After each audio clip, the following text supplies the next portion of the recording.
கடந்து வந்துட்டேன். அங்கே குகன் அவனை பார்த்தபோது சொல்லுவான், பரதனை பார்க்குற போது இப்போ சொல்ல போனான். உடனே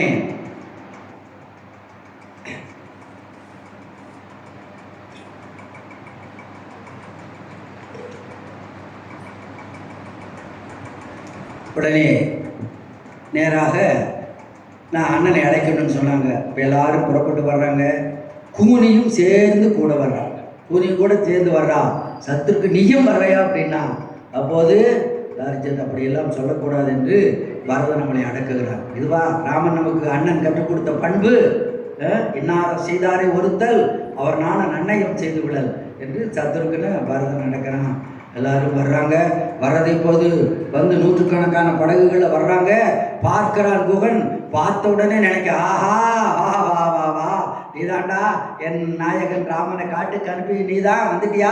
நீ பேரரசனாக இருக்கலாம், ஆனால் உன்னுடைய ஆட்சி கங்கையில் செல்லாது. இங்கே என்னுடைய படகு இல்லாம நீ கங்கையை கடக்க முடியும். என்னுடைய குதிரை யானையில ஏறிட்டு நீ கங்கையை கடக்க முடியும். வா வா வா, இங்கே என்னோட உன்னுடைய கதையை நான் முடிச்சு போறேன். நீ கங்கையை கடந்து விடுவாயா? கங்கையை கடந்து நீ போய் என்னுடைய நாயகனுக்கு ஒரு ஆபத்து ஏற்படுத்தி விட்டால் உலகம் என்ன சொல்லும்? இந்த நாய் குகனை ஒரு பாதுகாப்புன்னு நம்பி அந்த ராமன் ஏமாந்து விட்டான் என்று என்னை நாய் குகன் என்று என்னை ஏசாரோ. கம்பனுடைய உயிர்நில பாடல்களை கேட்ட அப்படியே உணர்ச்சி இல்லாதவனுக்கு கூட உணர்ச்சி வரும். பாரதி பாடல்களை கேட்டால் கீழே விழுந்தவனு எந்திரிப்பான் என்று நாமக்கல்லார் பாடுவார். அந்த மாதிரி பாடலாம். ஆழ நெடுந்தரை ஆறு கடந்து இவர் போவாரோ, போயிருவியா? வேட நெடும்படை கண்டு விலங்கிடும் வில்லாளோ, நம்ம யானைப்படையை கண்டு நான் பயந்து வில்ல போட்டுருவேனா? ஆழ நெடுந்தரை ஆறு கடந்து இவர் போவாரோ, வேட நெடும்படை கண்டு விலங்கிடும் வில்லாளோ, தோழமையின்று அவர் சொல்லியதொரு சொல்லன்றோ. என்னை பார்த்து இந்த காட்டு வேடனை பார்த்து என் தோழா என் தம்பின்னு தோளோடு சேர்த்து அணைத்து கொண்டானே. தோழமை என்று அவர் சொல்லியதொரு சொல்லன்றோ. ஏழை வேடன் இறந்தலன் என்று என்னை ஏசாரோ. நீ கங்கையை கடந்து போய் ராமனுக்கு துன்பம் இழைத்து விட்டால் இந்த என்ன ஒரு நாய் என்று ஏச மாட்டார்களா உலகம்? அஞ்சன மன்னன் என் ஆறுயிர் நாயகன் ஆளாமே, வஞ்சனையால் அரசெய்திய மன்னரும் வந்தாரோ. உயிஞ்சிவர் போய்விடின் நாய் குகன் என்று என்னை ஏசாரோ. என்ன நாய்ப்பயன் என்று உலகம் என்னை ஏசாதா? உன்னை தப்ப விட்டுட்டா என்றெல்லாம் கதறுகிறான். வீரர்களையெல்லாம் அம்பு எடுத்துக் கொள்ளுங்கள் பார்க்கலன்னா. இவங்க தென்கரையில் நிற்கிறாங்க, வடகரையில் இப்போ வந்திருக்கிறாங்க. உடனே சொல்றான், நீங்க எல்லாம் தயாரா இருங்க, நான் முதல்ல போறேன். அங்கிருந்து போய் நான் ரெட்டின்னு சொன்னேன். இங்கிருந்து அம்புகள் பாயணும். நூற்றுக்கணக்கான வீரர்களோட வந்திருக்கிறான் பரதன். எல்லாம் வந்திருக்கிறாங்க, வெஸ்டர் அமைச்சர் எல்லாம் வந்திருக்கிறாங்க. ரெடியா இருக்குன்னு சொல்லிட்டு போறான். போக பரதனை பார்க்கறான்.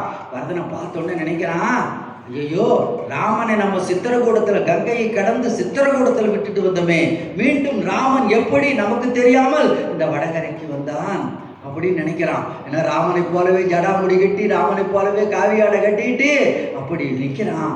நம்பியும் என் நாயகனை ஒக்கின்றான். ஐயோ இவனை பார்த்தா என் நாயகன் ராமனை போலவே இருக்கின்றானே. நம்பியும் என் நாயகனை ஒக்கின்றான், அயல் நின்றான், தம்பியையும் ஒக்கின்றான். பக்கத்தில் நிற்கிறவன் அந்த லட்சுமணனை போலவே நிற்கிறான். என்ன பாட்டுக்கு பாருங்க, கவி சக்கரவர்த்தி. நாமளும் பாட்டு எழுதுறோமே, ஜோட்டால் அடிக்கணும்.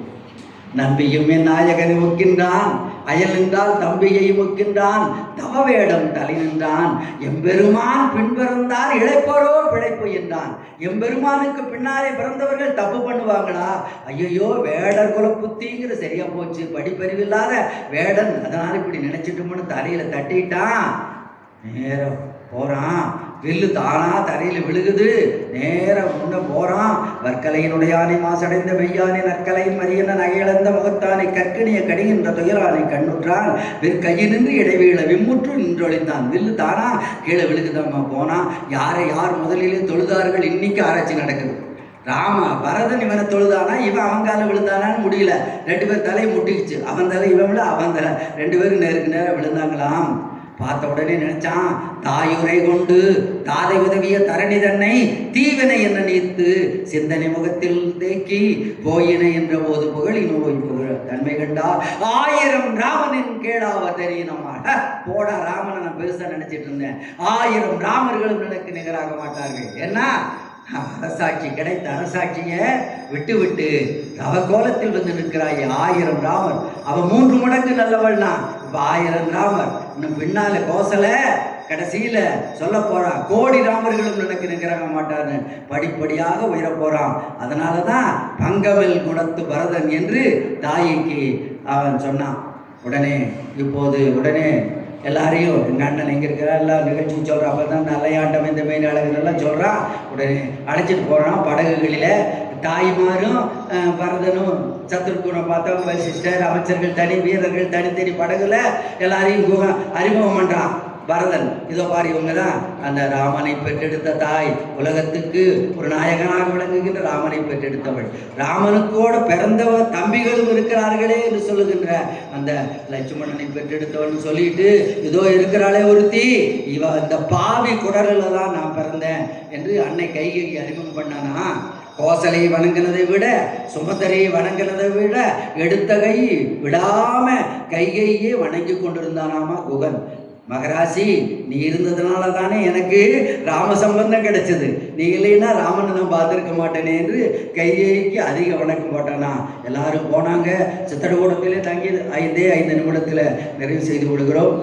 சித்தர்கூடத்தில் லட்சுமணன் பார்த்துட்டான். அவன் பார்த்த உடனே குதிக்கா, வா வா வா, இங்கேயும் நாங்கள் நிம்மதியை இருக்க விடாமல் 14 ஆண்டு முடிஞ்சு மீண்டும் ஆட்சிக்கு வந்து விடுவோம் என்பதற்காக படைகளோடு வருகிறாயா, வா வா அண்ணா, இன்றைக்கு நீங்கள் என்னை தடுக்க முடியாது, அன்றைக்கு என்னை தடுத்து விட்டீங்க, இன்னைக்கு நீங்க சொன்னாலும் நான் கேட்க மாட்டேன், இன்றைக்கு பரதனை அழித்தே தீருவேன்னா.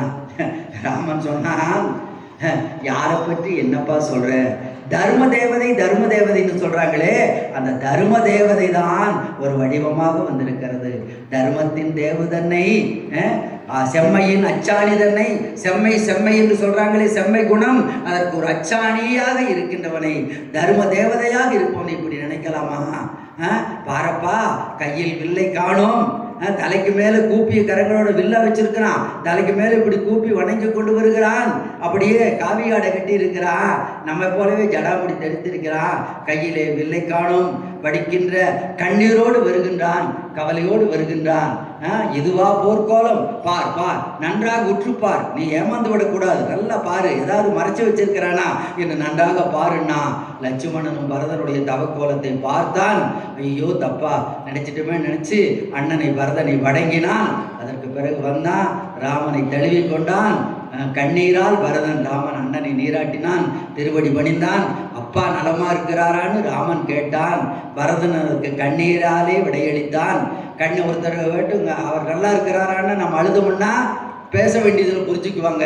தந்தை இறந்தார் என்ற உடனே, நந்தா விளக்கணைய நாயகரே, உலகத்தின் தந்தாய், தனியரத்தின் தாயே, இனி யாரே வாய்மைக்கு உணரும், இந்த உலகத்தில் இனி சத்தியத்தை காப்பதற்கு யார் இருக்கிறார்கள் என்று தந்தை நினைத்து அழுதான். உடனே வசிஷ்டர் ஆறுதல் கூறினார். கங்கையினை நீர்க்கடன்கள் ஆற்றினான். தாய்மார்கள் எல்லாம் செய்திக்கு ஆறுதல் கூறினார்கள். எல்லாம் முடிந்தது. எல்லாம் முடிந்ததுக்கு பிறகு மறுநாள் உட்கார்றாங்க. ராமன் கேட்டான், முடிசூடி சிம்மாசனத்திலே உட்கார வேண்டிய நீ, ஒருவேளை அண்ணனை பார்க்க வேண்டும் நினைத்தாலும் ராஜகோலத்தோடு வர வேண்டிய நீ, ஏனப்பா இந்த தவக்கோலத்தில் வந்திருக்கிறாய்னா? ஆட்சி எனக்குரியதல்ல அண்ணா, அது உங்களுக்கு உரியது. நீங்கள் தான் மூத்தவர், நீங்கள் தான் முடிசூடுவதற்கு உரியவர். தர்மத்துக்கு மாறாக நடக்க மாட்டேன்னா. மூத்தவன் நான் தான், ஆனால் அப்பா வரம் தந்து, அம்மா கேட்டு அப்பா வரம் தந்ததுனால உரனில் வரந்தரை கொண்டு உனக்கு அந்த ஆட்சி உரிமையாயிற்று, அதனால நீ அந்த ஆட்சிக்குரியவன்னார். உடனே பரதன் கேட்டான், அப்படியானா நான் தான் ஆட்சிக்குரியவனா? தசரதன் ஆட்சிக்குரியவனுங்கனால யாருக்கு வேணாலும் ஆட்சி தர உரிமை இருந்தது. இப்போ நான் தான் அரசனுங்கிறீர்களா? என்ன சந்தேகம்? நீ தான் அரசன்னா, அப்படியானால் எனக்கு யாருக்கு வேண்டாலும் ஆட்சியை தர உரிமை உண்டா இல்லையா? எனவே என் ஆட்சி உனக்கு தருகிறேன்டா. எவ்வளோ வசதியாக போச்சு, நான் அரசன் தானே, எனக்கு உரிமை உண்டு, ஏற்றுக்கொள்ளுன்னா. உடனே அவன் சொன்னான், ராமன் நீ தந்த அரசாட்சி ஏற்றுக்கொள்ளுகிறேன்னா. எல்லாரும் கைதட்டிட்டாங்க. ஆஹா, பரதனுடைய அன்பை பார்த்து, உருக்கத்தை பார்த்து ராமன் ஆட்சியை ஏற்றுக்கொண்டான், மீண்டும் வரப்போறான், அயோத்திக்கு முடிசூட போறான்னு எல்லாரும் நினைத்தாங்க. அடுத்த வினாடி சொல்லின் செல்வன் அல்லவா அவன், வில்லின் செல்வன் மட்டுமல்ல, அடுத்த வினாடி சொன்னான், பரதா நீ தந்த ஆட்சியை ஏற்றுக்கொண்டேன், ஆனால் எனக்கு பிரதிநிதியாக 14 ஆண்டுகள் நீ அங்கே ஆட்சி புரிய வேண்டும். எனக்கு பிரதிநிதி, அந்த காலத்தில் இங்கிலாந்து மன்னர், அங்கே விக்டோரியா மகாராணி தான் எல்லாம் ராணி, ஆனால் வைஸ்ராய் இந்தியாவுக்கு பிரதிநிதி ஆட்சி. அந்த மாதிரி எனக்கு 14 ஆண்டுகள் நீ பிரதிநிதியாக இருக்க வேண்டும். அண்ணா, நீங்கள் உட்கார வேண்டிய சிம்மாசனத்திலே நான் உட்கார மாட்டேன், உங்களுடைய திருவடி பாதுகைகளை கொடுங்கள், அதை நான் சிம்மாசனத்தில் வச்சு கைகட்டி ஏவல் செய்வேன்னா. எப்போதும் பெரியவர்கள் உயர்ந்தவர்கள் கை கட்டிட்டு இருப்பாங்க, ஜெய்சிங் கை கட்டிட்டு உட்காந்துருக்கிற மாதிரி. பெரிய பேராசிரியர் குரு மேடையில் உட்கார வேண்டியவர் கை கட்டி உட்காந்துருக்கிற மாதிரி. அந்த மாதிரி இப்போ நான் கையிட்டு ஏவல் செய்வேன்னா செம்மையின் திருவடி தலம் தந்து ஈகன அந்த திருவடி பாதுகைகளை முடிவேர் சூடினானாமா. அது என்ன சாதாரண திருவடியா, அதில் சூடிய பாதுகை அதெல்லாம் சொன்னாங்க. அகலகியின் சாபம் தீர்த்த தாள், பாட்டெல்லாம் சொல்ல நேரம் இல்லை. அகலகியின் சாபம் தீர்த்த தாள், உலகங்களையெல்லாம் அளந்த தாள், எனையாண்ட தாள், அந்த பாம்புன் மேல நர்த்தனமாடிய தாள், எனையாண்ட தாள், அந்த தாள் அணிந்திருக்கின்ற பாதுகைகளை கொடுத்தான். முடிமேலே சூடி சென்றான். அயோத்தியில் இருந்தா கூட ஆட்சி சம்பந்தம் ஆசை கீச கொஞ்சம் வந்துருமோன்னு நந்தியம்பதின்னு அயோத்திக்கு தூரத்தில் இருக்கிற ஒரு கிராமத்தில் போய் சிம்மாசனம் போட்டு சிம்மாசனத்தின் மேல ராமனுடைய திருவடி பாதுகைகளை வைத்து 14 ஆண்டுகள் இவன் தெற்க பார்த்து உட்கார்ந்து எப்ப பார்த்தாலும் வடிக்கின்ற கண்ணீரோடு தவக்கோலத்தில் அமர்ந்து 14 ஆண்டுகள் அங்கே இருந்தான். இந்த சிம்மாசனத்திலே அந்த திருவடிகளை வைத்தான். அதற்கு பட்டாபிஷேகம் நடத்தினான். அதுதான் பாதுகைகளுக்கு செய்த பட்டாபிஷேகம், பாதுகா பட்டாபிஷேகம் என்று சொல்லி. என்ன தசரதன் நினைத்தான்? ராமன் ஆட்சிக்கு வர வேண்டும் என்று. கையை என்ன நினைத்தாள்? பரதன் ஆட்சிக்கு வர வேண்டும் என்று. ஆனால் கடவுள் என்ன நினைத்தார்? தன்னுடைய திருவடிகள் அணிந்திருக்கிற பாதுகைகள் ஆட்சிக்கு வர வேண்டும் என்று நினைத்தார். நாம் என்ன நினைத்தாலும் கடவுள் என்ன நினைக்கிறாரோ அதுதான் நடக்கும். அவர் நினைக்கிறது தான் நடக்கும். அதனால அந்த கடவுளினுடைய விருப்பத்தை நாம் பிரார்த்தனைகள் செய்து கொண்டு கடவுள் நமக்கு கொடுக்க வேண்டியதை கொடுப்பார். கடவுள் கொடுப்பதை யாரும் தடுக்க முடியாது. கடவுள் கொடுக்க விரும்பாததை யாராலும் கொடுத்து விட முடியாது என்பதுதான் பாதுகா பட்டாபிஷேகத்தினுடைய ஆழ்ந்த தத்துவம் என்று சொல்லி, இன்னும் இதற்கு வாரியார் சுவாமிகள் போன்றவர்கள் இன்னொரும் கூட ஒரு தத்துவம் சொல்வார்கள். நேரமில்லை, நாளைக்கு அது 2-5 நிமிடங்களிலே நாம் தரிசித்து விட்டு நாளைக்கு மான் செய்த மாயம், ஒரு மான் வந்து எவ்வளவு பெரிய மாயத்தை செய்கிறது என்று சொல்லி, பஞ்சவடியிலே அந்த மிகப்பெரிய பாதகம் நிகழப்போகிறது, சீதா பிராட்டியினுடைய அந்த ஆற்றலை நாளைக்கு நாம் உணரப்போகிறோம் என்றெல்லாம் சொல்லி, இன்று வந்து நிறைய அரங்கு நிறைந்து கேட்ட பெருமக்கள் நாளையும் வந்து சிறப்பு செய்ய வேண்டும். அது கம்பனுக்கு செய்கின்ற சிறப்பு, ராமனுக்கும் சீதா பிராட்டிக்கும் ஆஞ்சநேயனுக்கும் செய்கின்ற சிறப்பு. ராம லட்சுமண ஜானகி ஸ்ரீ ராமதூதனே மாருதி என்று துளசிதாசர் ஒவ்வொரு சொல்லிலும் அந்த ராமனும் சீதையும் ஆஞ்சநேயரும் காட்சியளிப்பதாக சொல்வார்களே, அந்த காட்சி நிச்சயமாக நமக்கும் கிடைக்கும் இந்த ராமனை தரிசித்தால் என்று சொல்லி நிகழ்ச்சியை நடத்தியவர்கள், வந்து கேட்டவர்கள் அத்துணை பெருமக்களுக்கும் என்னுடைய மனமொழி மெய்களினால் வணக்க மலர்களை காணிக்கையாக்கி நிறைவு செய்கின்றேன்.